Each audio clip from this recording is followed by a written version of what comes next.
I like to take the window seat when I'm taking the high-speed rail. It's because I can enjoy the view outside the window. What about you guys?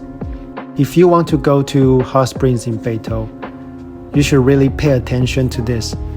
Don't forget to get off the MRT train at Beitou Station and change the line to Beitou. This is the platform of the Beitou line, and there is only one destination. I like this kind of MRT station where you can see the roads and streets from the top. Here comes the train. This is the MRT train to Beitou, where you can enjoy the famous Beitou hot spring. The inside of the train is quite special. The design of the train will introduce Beitou a little bit. I can't make videos because there are other passengers, but you can see the style is really special. So this is the famous Beitou. When most people talk about the hot spring in Beitou, they actually mean Beitou, which is here. You can see how busy this area is. This is where I will be sleeping tonight. As you can see, it's the typical Japanese style. You sleep on a tatami mat. It is a bit boring in the room, so I just invented this game. You can stick a sock on the wall, and it stays. Now this is the famous Beitou Park.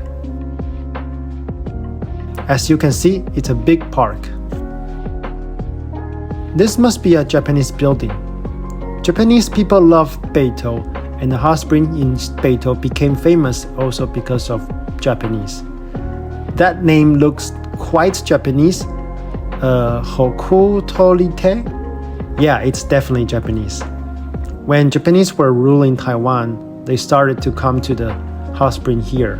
Until now, you can still hear Japanese when you are walking in Beitou. Now, this is a Japanese hot spring place with a long history. It's the famous Long Nai Tang. There are many old buildings here, so you can tell Beitou is a place with some history.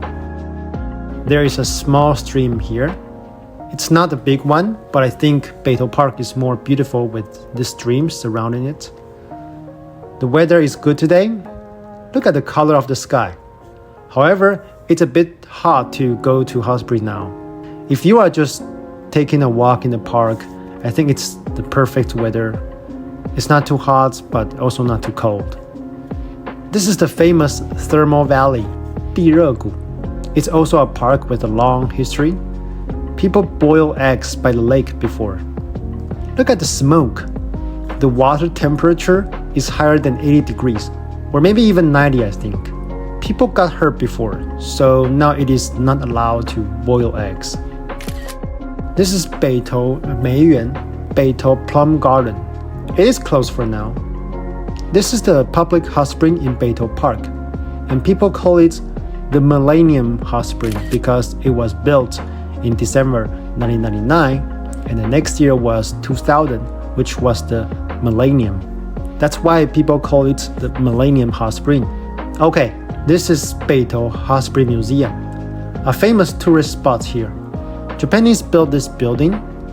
It's a mix-up of Japanese and European styles. It was abandoned before, but the locals work hard to bring it back to life.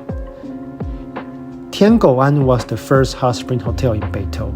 It was built by a Japanese man called Pin Tianyuanwu. It's not here anymore, but people built a park where it was.